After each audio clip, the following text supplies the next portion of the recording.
الحمد للہ رب العالمین والصلاة والسلام علی سید الانبیاء والمرسلین اما بعد فاعوذ باللہ من الشیطان الرجیم بسم اللہ الرحمن الرحیم من عمل صالحا من ذکر او انثى وهو مؤمن فلنحيينه حیاة طیبة وقال النبی صلی اللہ علیہ وسلم الدنیا كلها متاع وخیر متاع الدنیا المرأة الصالحة سبحان ربک رب العزة عما یصفون وسلام علی المرسلین والحمد للہ رب العالمین اللہم صلی علی سیدنا محمد وعلی آل سیدنا محمد وبارک وسلم اللہم صلی علی سیدنا محمد وعلی آل سیدنا محمد فی اول کلامنا و اوسط کلامنا و آخر کلامنا. دنیا میں دو ہی طرح کی اصناف ہیں انسانوں میں، یا تو مرد ہیں یا عورتیں ہیں. اللہ تعالیٰ نے عورت اور مرد ان دونوں کو بنایا ہے، اور مرد کے ذریعے سے اللہ تعالیٰ نے عورت کی تخلیق فرمائی ہے، لیکن عورت کو مقام اللہ تعالیٰ نے بہت بلند دیا ہے. اور عورت جب ماں بن جاتی ہے اور کسی بچے کی جب پیدائش ہوتی ہے تو اللہ کو اس پر بھی بڑا پیار آتا ہے. عورت کا اصل مقصد دنیا کے اندر انسان کی تربیت اور انسان کو اچھا بنانا ہے. مردوں کا کام ہے باہر جانا، کمانا، پیسے لانا، خاندگی زندگی کو اچھا بنانا اور ویل سیٹل لائف دینا، یہ مردوں کا کام ہے. عورت کا کام ہے کہ مرد تو جسم کی نگہداشت کرے گا، جسم کی پرورش کرے گا، لیکن عورت انسان کے کردار کی پرورش کرتی ہے اور انسان کے کردار کی تربیت کرتی ہے. اگر دنیا کے اندر دو لوگ سدھر جائیں تو پورا معاشرہ سدھر جائے گا. مرد سدھر جائیں اور عورتیں سدھر جائیں، شوہر سدھر جائے اور بیوی سدھر جائے، ماں سدھر جائے اور ابا سدھر جائیں. پتہ یہ چلا کہ عورت کے سدھر جانے سے سارا معاشرہ سدھر جائے گا. اگر عورتوں کو دین کا شعور نہ ہو اور دین کی فکریں نہ ہوں تو آنے والی نسل بھی پھر دیندار نہیں بن سکتی. اسی لیے کہتے ہیں کہ بچے ماں کی گود بچے کا پہلا مدرسہ ہوتا ہے. ابھی بچہ پیدا ہوا، اب اس ماں کی گود میں جانے کے بعد یہ ماں کی عادات کو، اطوار کو، ایکٹیویٹیز کو بچہ اپنی نگاہوں کے سامنے دیکھ رہا ہے، کیچ کر رہا ہے. ہمارے یہاں جو عام طور پہ غلطی ہوتی ہے وہ یہ ہوتی ہے کہ ہم بچے کی تربیت تو کر رہے ہیں لیکن اپنی تربیت نہیں کر رہے. ماں نیک ہوتی ہے تو اولاد بھی نیک ہوتی ہے.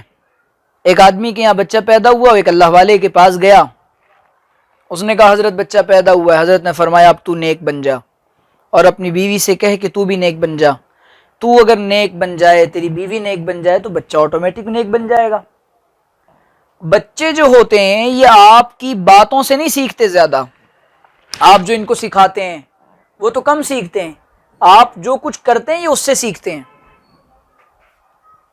جب بچہ ماں کے پیٹ میں ہوتا ہے، ماں کی ایک ایک عادت کا اثر اس بچے پر منعکس ہوتا ہے، اس بچے پر پڑتا ہے، ماں کو اس کا خیال نہیں ہوتا.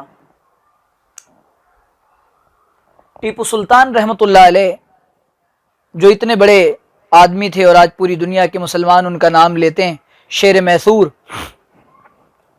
میسور کے اس شیر نے جب بہادری کے کارنامے انجام دیے اور بہت ساری خدمات کی تو ماں کو معلوم ہوا، تو ماں نے کوئی تعجب کا اظہار نہیں کیا، بلکہ ان کی ماں کہنے لگیں کہ اگر ٹیپو کا یہ حال ہے تو میں نے ٹیپو کو جب بھی دودھ پلایا ہے تو باوضو پلایا ہے.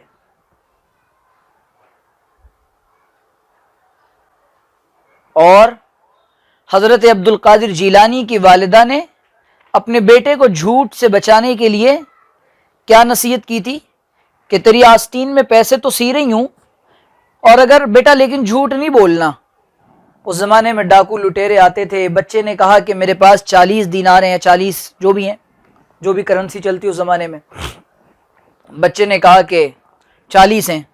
اچھا، ڈاکو نے کہنا یہ بچہ مذاق اڑانے لگا، میں سچ کہہ رہا ہوں۔ سردار کے پاس لے گئے، بیٹا تو نے چھپایا کیوں نہیں، بتا کیوں رہا ہے؟ اماں نے نصیحت کی تھی کچھ بھی ہو جائے بیٹا جھوٹ نہیں بولنا، اماں کی نصیحت یاد آ گئی تو پیسے ہی تو جائیں گے لیکن جھوٹ بول کر ایمان نہیں جانے دوں گا۔ ڈاکوؤں کے سرداروں نے کہا جب بچہ اپنی ماں کی نصیحت کا اس قدر خیال کرتا ہے ہم اپنے اللہ کا خیال کیوں نہیں کرتے؟ ڈاکو نے فوراً توبہ کر لی۔ معین الدین چشتی اجمیری، جو چشتی اجمیری بنے، کس بات نے معین الدین اجمیری کو خواجہ ہند بنایا تھا؟ ماں کی تربیت نے اور ماں کے کردار نے۔ بایزید بسطامی کو بایزید بسطامی کس نے بنایا تھا کہ جو اپنے گھر کو چھوڑ کر دور دراز دین کے لیے جا رہے ہیں؟ وہ ماں کی تربیت اور ماں کے کردار اور ماں کی قربانیوں اور ماں کی دعاؤں اور ماں کی تہجد کی دعاؤں نے بنایا تھا۔ حضرت صابر کلیری کو اگر کسی نے تڑپ دی تھی اور کسی نے اللہ سے لو لگایا تھا تو ماں نے کہ بیٹا جو مانگنا وہ اللہ تعالیٰ سے مانگنا۔ تو عورت کے ہاتھ میں نسلوں کی تعمیر کا مشن اللہ نے دیا ہے۔ آج کیوں گودیں سونی ہو گئیں، کیوں گودیں ویران ہو گئیں؟ ایسے لال کیوں نہیں پیدا ہو رہے؟ ماؤں کو اپنی تربیت کا خیال نہیں ہے۔ ہماری نمازیں جا رہی ہیں اور اللہ تعالیٰ کا صاف اعلان ہے یا ایھا الذین آمنوا قوا انفسکم واہلیکم نارا، اے ایمان والو مردوں تم بھی سنو، عورتوں تم بھی سنو کہ تم ایک کام کرو، اپنی اور اپنے اہل و عیال کو جہنم کی آگ سے بچاؤ۔ فجر کے وقت میں ہم تو اٹھ جا رہے ہیں، بچہ سویا پڑا ہے، اس کو کہہ رہے ٹھنڈ لگ رہی ہوگی تو چادر اڑا دیا۔ باپ جا رہا ہے مسجد کی طرف، ماں بھی اٹھ کے نماز پڑھی ہے، بچے کو نہیں اٹھایا۔ تو ہماری ترجیحات اور ہماری تمنائیں بالکل بدل چکی ہیں۔ صبح رات کو جلدی سلا رہے ہیں، بیٹا سو جاؤ سو جاؤ، صبح اسکول جانا ہے، 7 بجے کا تمہارا اسکول ہے، لیکن بچہ بیٹا سو جاؤ سو جاؤ، صبح اٹھ کے فجر پڑھنا، یہ نیت نہیں ہے۔ ترجیحات کا فرق آنے کی وجہ سے بچے بگڑتے جا رہے ہیں۔ بیٹیوں کو کہا جا رہا ہے کہ بیٹی اپنی چال چلن کو اچھا بنا، کہ جب تو جائے گی سسرال میں تو تیری تعریف ہو، تیرے ماں باپ کی تعریف ہو۔ یوں نہیں کہا جا رہا کہ بیٹی اپنے کردار کو حضرت عائشہ اور حضرت فاطمہ کی طرح پاک دامن بنا کہ ان کے لیے قرآن اترتا تھا اور اللہ ان سے راضی ہوتا تھا۔ بیٹی جب تو عائشہ اور فاطمہ رضی اللہ عنہما کی طرح اپنے کردار کو بنائے گی تو اللہ تعالیٰ تجھ سے بھی راضی ہوگا اور ہم سے بھی راضی ہوگا۔ ترجیحات کے بدلنے سے زمانے میں بگاڑ آ گیا، نیتوں کے فطور سے زمانے میں بگاڑ آ گیا۔ بیٹیوں کی تربیت نہیں کی جا رہی ہے۔ آج سینکڑوں بیٹیاں ماں کی جو باغی بن رہی ہیں، روایات میں آتا ان تلد الامۃ ربتها، کہ جب قرب قیامت سے پہلے صحابہ نے پوچھا قیامت کب آئے گی؟ کہ جب بیٹیاں نافرمان ہو جائیں اور اپنی ماؤں سے زبان درازی کریں، اور جب بیٹیاں خادمہ اپنی آقا کو جنے، اپنی مالکن کو جنے، یعنی اوپر آئے، اوپر اپنے حکم چلائے ماں کے اوپر۔ بیٹیوں کے اندر سستی کا مزاج آ رہا ہے، ماں باپ کو فکر نہیں۔ اصل تربیت میں کردار ماں کا کردار ہوا کرتا ہے۔ اگر ماں اچھی ہو جائے تو گھرانہ پورا اچھا ہو جاتا ہے۔ کتنے بے شمار واقعات ہیں ایسے کہ جس نے ماں کو اگر فکر ہوئی کہ میرا بیٹا اور میری بیٹی یہ دیندار بن جائے تو اللہ تعالیٰ نے ان کے گھروں کو اور ان کو کیسا نوازا ہے۔ وہ بھی کیا بیٹی ہوگی؟ آپ تصور کریں کہ حضرت عمر رات کو نکل رہے ہیں خبر گیری کے لیے۔ کہاں جا رہے ہیں حضرت عمر؟ لوگوں کی خیریت پوچھنے جا رہے ہیں۔ ذرا لوگوں کے احوال تو معلوم کریں۔ عمر جیسا بھی کوئی بادشاہ ہوگا، خلیفہ ہوگا، جو لوگوں کی خیریت رات کو 3 بجے جا کر معلوم کر رہا ہے، شہری کا وقت شروع ہونے والا ہے، صبح کا وقت شروع ہونے والا ہے، آواز آ رہی ہے بیٹا جلدی کرو اٹھو، صبح ہونے سے پہلے پہلے دودھ میں پانی ملا دو۔ اماں نہیں نہیں نہیں کہہ رہے ہیں، وہ اماں کہتی کہ بیٹا پانی ملاؤ، کہ خلیفہ نے منع کیا اماں پانی نہیں ملانا ہے، یہ کرپشن ہے، یہ بدعنوانی ہے، دودھ کو خالص بیچو، کیا ہوگا کم آئے گا پیسہ۔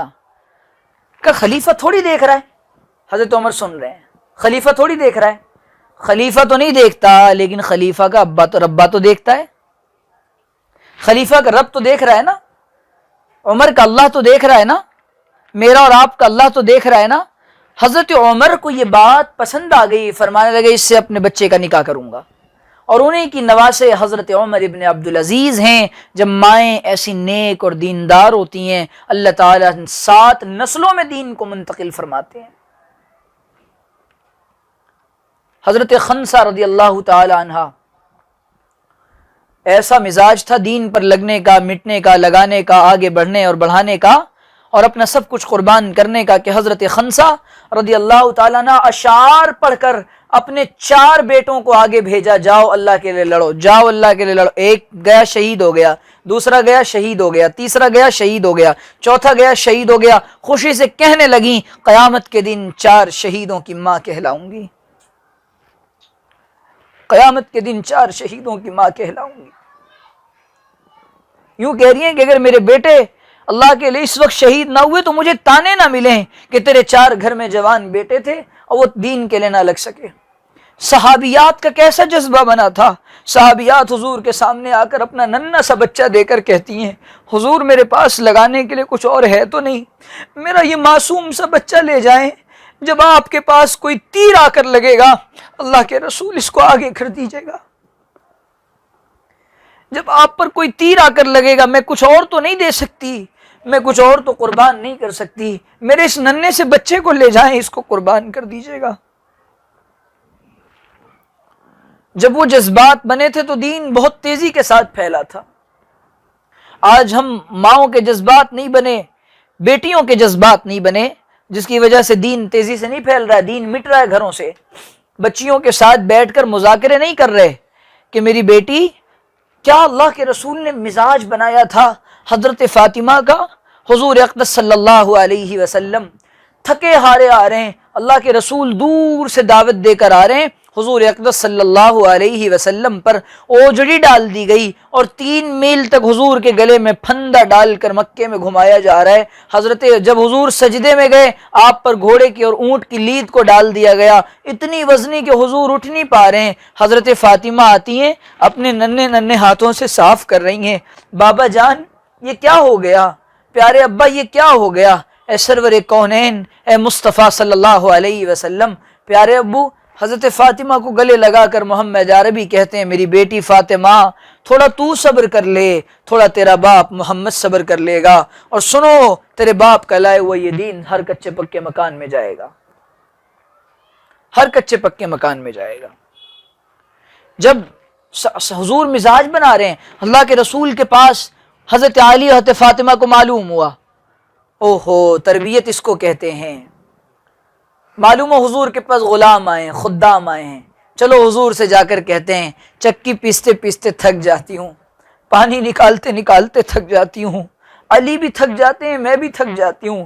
حضور کے پاس جا رہے ہیں، کائنات کے سردار کے پاس، کائنات کے سردار کے پاس جب حضور جا رہے ہیں، حضور کے پاس جب حضرت علی اور فاطمہ آتے ہیں، حضرت علی اور فاطمہ رضی اللہ تعالیٰ عنہ کہتے ہیں حضور ہم نے سنا ہے غلام آئے ہیں، ہمیں دے دیجئے، بڑی ضرورت ہے، بڑا معاملہ ہے۔ حضور کہتے ہیں کیا میں تمہیں غلام سے بہتر چیز نہ بتا دوں، میری بیٹی فاطمہ اور علی 33 مرتبہ سبحان اللہ، 33 مرتبہ الحمدللہ اور 34 مرتبہ اللہ اکبر پڑھ لینا یہ غلام سے زیادہ بہتر ہے۔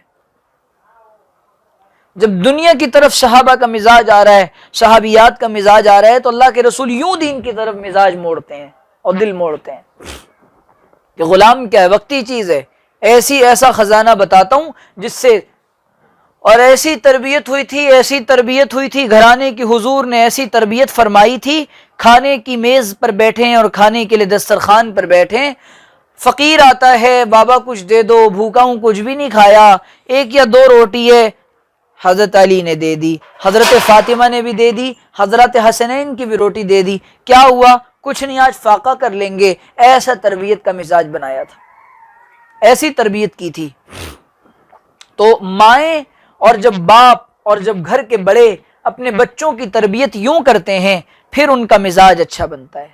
ان بچیوں کو صاف یہ کہو کہ میری بیٹی تم کسی کے گھر کی عزت ہو، تم ہمارے گھر کی عزت ہو، تمہیں کہیں جانا ہے، تمہیں کسی کے گھر کی عزت بننا ہے، تمہارا کام نسلوں کی تربیت کرنا ہے، تمہارا کام معاشرے کو اچھا انسان اور اچھا فرد دینا ہے، جس کے ذریعے سے لوگوں کو نفع پہنچے، جس کو دیکھ کر لوگوں کو اللہ یاد آئے، جسے دیکھ کر لوگوں کو اللہ یاد آئے، ایسا بچہ دینا ہے۔ اس کے لیے یہ تب ہوگا جب مائیں اپنے اوپر دھیان دیں۔ تو اچھا، بڑا عورتوں کا تو اللہ کو منانا بڑا آسان ہے، بڑا آسان ہے عورتوں کا اللہ کو منانا۔ بازار میں ایک باندی بک رہی تھی، خریدنے والا آیا، اس غلام باندی اور کنیزہ کو خریدا اور لے کر گھر گیا، اس کے بعد اس کو اس کے مکان میں دے دیا۔ بیوی نے دیکھا، نوٹ کیا کہ یہ تو بڑی عجیب و غریب ہے اور اس کے معاملات بڑے عجیب و غریب ہیں، اور یہ عجیب بالکل اس کا حال ہے، یہ عام باندیوں جیسی نہیں ہے۔ اس کو اس کے کمرہ دے دیا، دن بھر کام کر رہی ہے، تھک رہی ہے، رات کا وقت ہے، تہجد میں اٹھ کر اپنے اللہ سے آوازاری کر رہی ہے۔ آوازاری کرنے کے بعد ایک دن، 2 دن، 3 دن گزرا، دیکھو لائٹ جل رہی ہے اور شمع روشن ہے۔ گھر کا مالک گیا، اس نے دیکھا چپکے سے، وہ دعائیں کر رہی ہے، اس کی طرف نور آ رہا ہے اور اللہ سے آوازاری کر رہی ہے، دعائیں کر رہی ہیں، باتیں کر رہی ہے۔ اس کو پتہ چل گیا کہ کوئی مجھے دیکھ رہا ہے۔ جب اس کو معلوم، اس نے صبح کو بلایا اور کہا کہ آج سے تو آزاد ہے اور میں تجھے آزاد کرتا ہوں، تیرا تو اللہ کے ساتھ بڑا اچھا معاملہ ہے۔ کہنے لگی میرا وہ معاملہ میرے اللہ کے ساتھ تھا، اب مخلوق کے سامنے آ گیا۔ محب اور محبوب کی باتیں راز میں رہیں تو اچھا ہوتا ہے، اگر وہ راز سے باہر ہو جائیں اور اس راز کا افشا ہو جائے تو اچھا نہیں ہوتا، لہٰذا میں اب اس دنیا میں رہنا نہیں چاہتی، چینخ ماری اور انتقال کر گئی۔ ایسا مزاج بنا تھا باندیوں کے اندر اور غلاموں کے اندر اور ان صحابیات کے اندر۔ کتنے واقعات سنائے آپ کو صحابیات کے اور ان اللہ کی نیک بندیوں کے۔ حضرت رابعہ بصریہ رحمۃ اللہ علیہا کا واقعہ کس نے نہیں سنا؟ آج ہماری حضور نے فرمایا کہ 2 باتیں ایسی ہیں جس کی بنا پر میں نے جہنم میں عورتوں کی کثرت دیکھی ہے، ایک یہ لعن طعن بہت کرتی ہیں اور ناشکری بہت کرتی ہیں، لعن طعن بہت کرتی ہیں اور ناشکری بہت کرتی ہیں۔ اور حضور نے فرمایا کہ ساری زندگی شوہر کما کما کے دے رہا ہے، زیور بھی بنا دیے، گھر بھی بنا دیا، سب کچھ کر دیا، اب جناب کوئی تکلیف پہنچ گئی تو بخاری کے الفاظ ہیں ما رأیت خیرا منک احدا قط۔ اوہو، اتنی عجیب بات! حضور کیسے انسانی نفسیات اور سائیکولوجی سے کیسے واقف ہیں۔ آپ عورت کی نفسیات کو آپ نے پکڑا، آپ نے فرمایا ایک جملہ، حالانکہ حضور کی بیویوں نے ایسا کبھی نہیں کہا، یہ عام ان عورتوں کی بات، ما رأیت خیرا منک احدا قط، میں نے تو کبھی تجھ سے کوئی بھلائی پائی ہی نہیں، میں نے تو کبھی تجھ سے کوئی بھلائی پائی نہیں، سارا غم، ساری پریشانیاں مجھ پر ہی آتی ہیں، ساری ٹینشن مجھے ہی دیتے ہو۔ اس بیچارے نے زیور بھی بنا دیا، گھر بھی دے دیا، بچے بھی پیارے پیارے مل گئے، ساری چیزیں مل گئی، ایک بار تکلیف پہنچ گئی تو اسی لیے فرمایا عورتیں ناشکری بہت کرتی ہیں۔ تو شکر کا ایسا مزاج ہونا چاہیے کہ اللہ تعالیٰ کی نعمتوں پر ہم شاکر اور صابر رہیں۔ جو نعمتیں اللہ ہمیں دے رہا ہے، ناشکری وہ کرے گا جو اس نعمت کا اپنے آپ کو حقدار سمجھے گا اور اس سے زیادہ کا اپنے آپ کو حقدار سمجھے گا۔ ایک گھونٹ پانی کے حقدار ہیں، ساری زندگی سجدے میں گر جائیں، اس کے باوجود اللہ کی نعمتوں کا حق ادا نہیں ہو سکتا، ایک گھونٹ پانی کا حق ادا نہیں ہو سکتا، اور وہ اللہ تعالیٰ اتنی نعمتیں دے رہا ہے، اس کے باوجود ناشکری کر رہے ہیں۔ تو ناشکری سے بہت اپنے آپ کو بچائیں اور جو اللہ دے اس پر راضی رہیں۔ اور عورتوں کا تو اللہ کو منانا بڑا آسان ہے۔ حضور نے فرمایا کہ جو عورت 5 وقت نماز پڑھتی ہے، اپنے نفس کا خیال رکھتی ہے، شوہر کے ساتھ خیانت نہیں کرتی، اپنے شوہر کی جیب میں خیانت نہیں کرتی، اور گھر میں رہتی ہے، پردے کا اہتمام کرتی ہے، آپ نے فرمایا کہ اس پر جنت واجب ہو گئی۔ اتنا آسان ہے عورت کا جنت کو واجب کرانا، لیکن ہم سمجھ نہیں رہے بات کو، اتنا آسان ہے۔ شوہروں کی نافرمانیوں کا مزاج بڑھتا جا رہا ہے، حضور نے فرمایا کہ اگر میں کسی کو حکم دیتا کہ وہ کسی کو سجدہ کریں تو وہ اپنے شوہروں کو سجدہ کریں. وہ مقام ہے کہ یہ تو مجازی رب ہے نا، سارا نظام شوہر چلا رہا ہے گھر کا، اللہ تعالیٰ اس کے ذریعے سے چلوا رہا ہے، لیکن شوہر کی نافرمانیاں. اور گھر کیوں ٹوٹ رہے ہیں آج؟ خوشحال زندگی کیوں نہیں ہے؟ یہاں میاں اور بیوی گھر کے اندر گاڑی کے دو پہیوں کی طرح ہیں، آگے والے کو بھی کمپرومائز کرنا پڑتا ہے، پیچھے والے کو بھی کمپرومائز کرنا پڑتا ہے، دونوں کو ساتھ میں چلنا پڑتا ہے. اگر دونوں میں سے کوئی ایک کہے کہ میں نہیں چلتا تو گاڑی رک جائے گی. اور یاد رکھیے گا، مومن کی زندگی صبر اور شکر کے درمیان گزرتی ہے. جب اللہ دے تو شکر کر لیں، اور جب اللہ نہ دے اور رک جائے تو صبر کر لیں. ایسے زندگی کا پہیا اور زندگی کی گاڑی آسان ہو جائے گی. تو یہ اتنی سی بات ہے. اب رہا بچیوں کی تربیت کا معاملہ، یہ اللہ تعالیٰ نے آپ لوگوں پر فرض کیا ہے. آج جو حد سے زیادہ طلاقوں کا ریشو بڑھ رہا ہے وہ تربیت نہ ہونے کی وجہ سے بڑھ رہا ہے. تربیت نہ ہونے کی وجہ سے بڑھ رہا ہے کہ اگر تربیت ہو اور یہ بچیاں نیک بن جائیں. ماں باپ یہ کہتے ہیں کہ بھائی، پہلے ماں باپ یہ کہتے تھے کیسے بھی حالات آ جائیں تمہیں وہیں رہنا ہے، تمہارا جنازہ اپنے شوہر کے گھر سے اٹھے گا. آج ماں باپ کہتے ہیں کوئی بات ہو فوراً فون کرو، گن لے کے پہنچ جائیں گے انشاءاللہ. وہ داماد نہیں ہے، گویا کہ اس کے اوپر ہم نے ایک بوجھ بنا کر بھیجا ہے، آپ کو امتحان کے لیے بھیجا اس کو کہ میری بیٹی کو تو سنبھال سکتا ہے یا نہیں سنبھال سکتا. اور ہمارے معاشرے کا، سوسائٹی کا المیہ اور ٹریجڈی یہ ہے کہ ہمارے گھر کی بیٹیاں 25 سال کے نوجوان سے وہ کچھ ایکسپیکٹیشن اور توقع کرتی ہے جو اس کا باپ 50 سال میں نہیں دے سکا. بہت اہم بات کہہ رہا ہوں. 50 سال میں جو ابا نہیں دے سکا وہ 25 سال کے نوجوان سے تمنا کر رہی ہے. ابا کو جہاں پہنچنے میں 50 سال لگ گئے، گاڑی دلانے میں، گاڑی میں گھمانے میں، اب یہ آ کے کہہ رہی ہے میں تو گاڑی میں گھومتی تھی اور میرے یہاں یہ عیش تھا. تو کب دیا تھا آپ کے ابا نے؟ اماں سے پوچھو انہوں نے کتنی تکلیف اٹھائی ہے. تو اپنی بچیوں کا مزاج ایسا بنائیں، اس کو اتنا عیش نہ دیں کہ وہ اپنے شوہر کے یہاں جا کر حالات کی وجہ سے تمہارے گھر آ کر بیٹھ جائے. اور آج کل بچیوں کے مزاج میں جو دینی رجحان نہیں ہے یہ ہم نے بنایا ہے. ہم نے ان کے اندر دنیا کی تعلیم کے، دنیا کی اتنی عظمت ڈال دی ہے کہ نہ دین پسند آتا ہے، نہ دیندار لوگ پسند آتے ہیں، نہ داڑھی والا پسند آتا ہے. اور پھر بالآخر نتیجہ اور زندگی بھائی، جتنے نکاح اور جتنی شادیاں پیسوں اور دولت کی بنیادوں پر ہوتے ہیں وہاں فساد ہوتا ہے، فتنہ ہوتا ہے، خوشیاں نہیں آتی. میں ہزار کروڑ کے مالکوں سے ملا ہوں، انہوں نے اپنے گھر کی بیٹیوں کے جو حالات میرے سامنے رکھے وہ خوش نہیں ہیں، وہ خوش نہیں ہیں. شوہر شراب پیتا ہے، اس کو دین کا پتہ نہیں. جو اللہ کے حقوق ادا نہیں کرے گا وہ تیری بیٹی کے بھی حق ادا نہیں کرے گا. جو اللہ سے ڈرنے والا نہیں ہوگا وہ تیری بیٹی کے حق میں بھی اللہ سے ڈرنے والا نہیں ہوگا. تو یہ دین، یہ فرسٹ پرائیورٹی ہے ہماری، پہلی ترجیح ہے یہ ہماری. یہ سکھائیں اپنی بچیوں کو.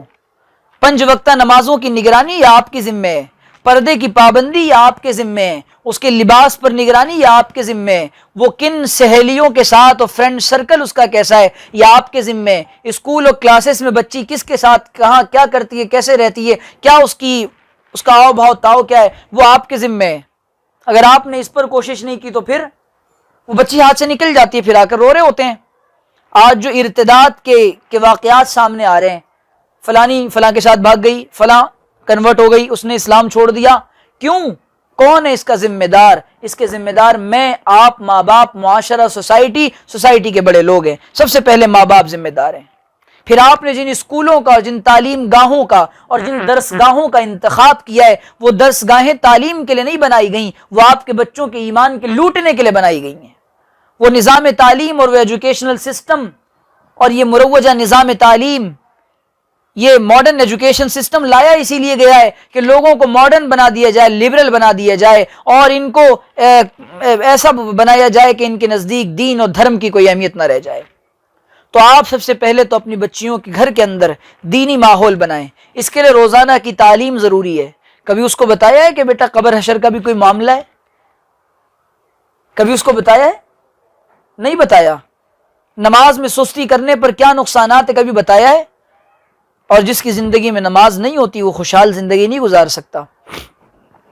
جس کی زندگی میں ماں باپ کا ادب، جو بچیاں ماں باپ سے زبان درازی کر رہی ہے وہ اپنے شوہر سے جا کے زبان درازی کرتی ہے. آج کل کے لڑکے نخرے اٹھانے والے نہیں ہوتے، ان کو بتاؤ کہ بیٹا زندگی برداشت سے کٹتی ہے، زندگی تو کٹتی ہے نظر انداز سے اور برداشت سے. یہ دونوں چیزیں، اگنورنس اور ٹولرنس، یہ دونوں چیزیں ختم ہو گئی ہیں. دونوں چیزیں ختم ہو گئی ہیں. نہ شوہر برداشت کرنے کو تیار، نہ بیوی برداشت کرنے کو تیار. ایک طرف نرم ایک طرف گرم معاملہ ہو تو چل جائے نا. اور حضرت تھانوی تو بڑی عجیب بات فرماتے تھے، مردوں سے کہتے تھے کہ بھئی مردوں تم کو بیوی بننا پڑے گا. وہ جو کہے جی میں حاضر ہوں، جی اچھا جی اچھا، کیونکہ عورتیں تو سدھرنے کو تیار نہیں ہیں. تو بات اتنی سی ہے کہ نمازوں کی پابندی کے ساتھ گھر کے اندر جب تک ماحول نہیں بنائے گا، عورت کا دین نسلوں تک سفر کرتا ہے، مرد کا دین چوکھٹ تک رہتا ہے. آل رسول جو چلی حضرت فاطمہ سے چلی ہے، حضرت فاطمہ کے صاحبزادے حضرات حسنین سے چلی ہے. تو یہ جو اللہ تعالیٰ نے عورت کو جو مقام دیا ہے وہ اسلام نے دیا ہے. اسلام کے آنے سے پہلے عورت کا کیا حال تھا ساری دنیا جانتی ہے. عورت کو دفن کر دیا جاتا تھا، زندہ دفن کر دیا جاتا تھا، زندہ جلا دیا جاتا تھا. اور ابھی قریب زمانے میں مراٹھا حکومت تک سے پہلے عورت کو ستی کیا جاتا تھا، اور عورت کو بعض دفعہ اس کے سر کے بالوں کو اتار دیا جاتا تھا، اور اگر شوہر مر جائے تو بعض دفعہ اسی آگ میں اس کو جھونک دیا جاتا تھا. یہ عورت کے ساتھ ناانصافی تھی. اسلام نے آنے کے بعد یہ بدنام کیا جا رہا تھا کہ جنت سے حضرت حوا کی وجہ سے حضرت آدم نکلے تھے. اسلام نے اور قرآن نے اس الزام اور تہمت کو دھویا کہ صرف حضرت حوا کی غلطی نہیں تھی، بلکہ حضرت آدم اور حضرت حوا دونوں اس کام میں برابر کے شریک تھے. دونوں کو کہا گیا تھا وَلَا تَقْرَبَا هَٰذِهِ الشَّجَرَةَ، دیکھو اس درخت کے قریب نہیں جانا. تو دونوں نے کھایا تھا، حضرت حوا نے نہیں بہکایا تھا. یہ غلط بات ہے. عورت تو قابل تکریم ہے، قابل احترام ہے. اس کا مقام اللہ تعالیٰ نے کتنا بلند بتایا ہے. یہ ماں ہے تو اس کے چہرے کو دیکھ، تجھے مقبول حج کا ثواب ملے گا. یہ بیٹی ہے اس کی پرورش کر. حضور نے فرمایا 2-3 بیٹیاں ہو پرورش کرو، جنت میں میرے پڑوس میں آؤ.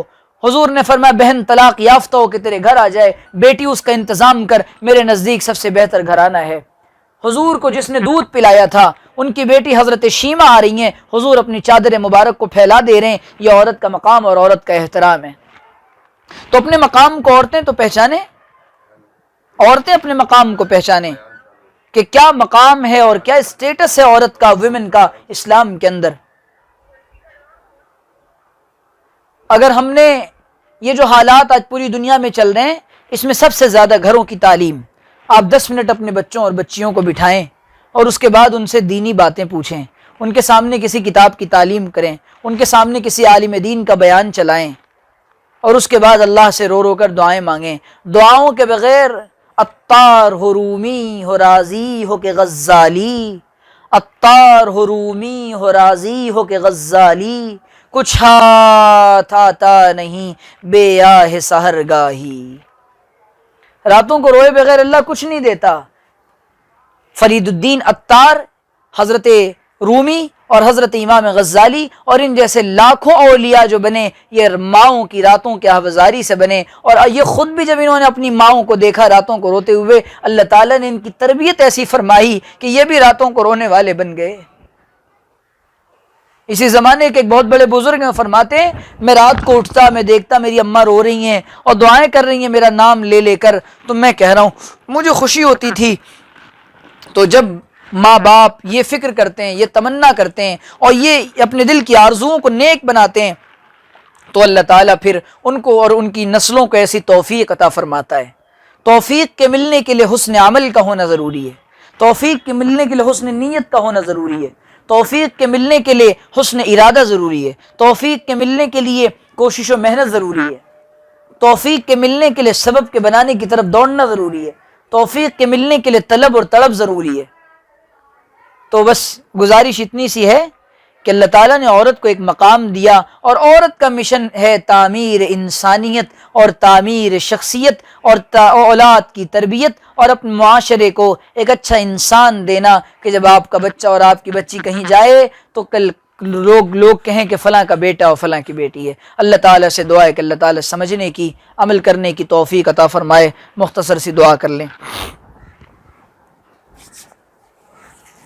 الحمد للہ رب العالمین والصلاة والسلام على سید الانبیاء والمرسلین ربنا آتنا فی الدنیا حسنہ وفی الآخرۃ حسنہ وقنا عذاب النار ربنا ظلمنا انفسنا وإن لم تغفر لنا وترحمنا لنكونن من الخاسرین اللهم لا مانع لما أعطيت ولا معطي لما منعت ولا ينفع ذا الجد منك الجد اللهم إنا نسألك علما نافعا ورزقا واسعا وشفاء من كل داء وعملا متقبلا اللهم إنا نجعلك في نحورهم ونعوذ بك من شرورهم اللهم إنا نسألك علما نافعا اللهم إنا نسألك الجنة ونعوذ بك من النار يا عزيز يا غفار ربنا اغفر لنا ولإخواننا الذين سبقونا بالإيمان اللهم اغفر لنا وللمؤمنين والمؤمنات والمسلمين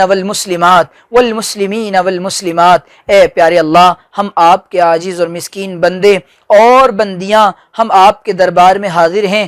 اللہ، ظاہر میں تو ہم آپ کے بندے ہیں، حقیقت میں بڑے گندے ہیں۔ ہمیں اپنے گندے ہونے کا اعتراف ہے، ہمیں اپنے گندے ہونے کا اقرار ہے، ہمیں اپنے گندے ہونے کا خیال ہے۔ اللہ، ہم آپ کے سامنے آ کر آج اپنے ہاتھوں، گندے ہاتھوں کو لے کر اے اللہ اٹھائے بیٹھے ہیں۔ اللہ، آپ کے سامنے بیٹھ کر ہم آپ سے کہہ رہے ہیں اے پیارے اللہ ہمیں معاف فرما دیجئے، اے پیارے اللہ ہمیں معاف فرما دیجئے، درگزر کا، عفو کا، عافیت کا، فضل کا، یسر کا، آسانی کا معاملہ فرما دیجئے۔ اللہ، ہم نے آپ کو بہت ناراض کیا ہے، اللہ ہم نے آپ کو بہت ناراض کیا ہے، آج راضی کرنے آئے ہیں۔ اللہ راضی ہو جائیے، اللہ راضی ہو جائیے۔ اے مالک الملک، اے دنیا کے بادشاہ، اے ہم کو بنانے والے، اے کائنات کو بنانے والے، اے بہت پیارے اللہ، اے ہمارے ایک لوتے اللہ، اے ہمارے ایک لوتے اللہ، اے بہت کرم کرنے والے اللہ، اے بہت سونے اللہ، اے بہت پیارے اللہ، آپ ہم کو جانتے ہیں، ہم آپ کے بہت کمزور بندے ہیں۔ اللہ، ہم کچھ بھی کوشش کریں، ہمارے کام ہماری ارادوں سے نہیں بنتے، آپ کے کرنے سے بنتے ہیں۔ ہم بہت معذور و مجبور بندے ہیں۔ اے اللہ، آپ ہم پر فضل فرما دیجئے۔ اے اللہ، تمام مردوں عورتوں کو قبول فرما لیجئے۔ اے اللہ، جو مائیں بہنیں سن رہی ہیں، ان سب عورتوں بہنوں کو قبول فرما لیجئے، ان سب بہنوں کو قبول فرما لیجئے، ان کی نسلوں کو قبول فرما لیجئے۔ اے اللہ، ہم کو بھی نیک بنا دیجئے، ہماری اولادوں کو بھی نیک بنا دیجئے۔ اللہ، ہماری اولاد کو ہماری آنکھوں کی ٹھنڈک بنا دیجئے۔ اے اللہ، اولاد کی شوخیوں سے اور اولاد کی تلخ بولیوں سے ہمارے سینے چھلنی ہونے سے بچا لیجئے، اولاد کی تربیت اچھی کر دیجئے۔